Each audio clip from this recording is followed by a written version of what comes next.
ako po si Remas. Ipapakilala ko sa inyo ang dalawang makukulit na kittens. Ito si Singkit. Hi Singkit. At ito naman si Doraemon.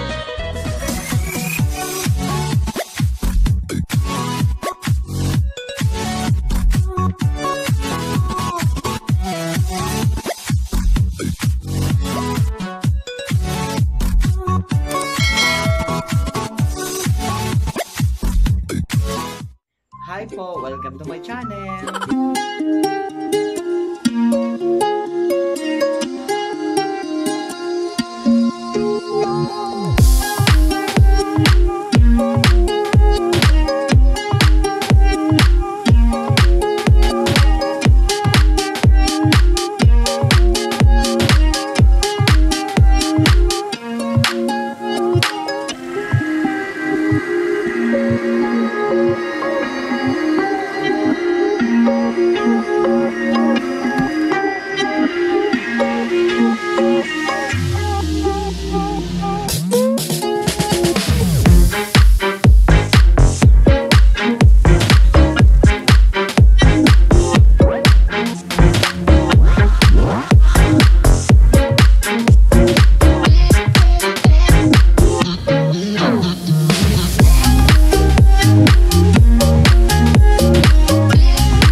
Singkit at saka si tawag nito, Doraemon, bigla silang lumaki at lumakas ang kanilang pagkain. It is because of this vitamins, multivitamins na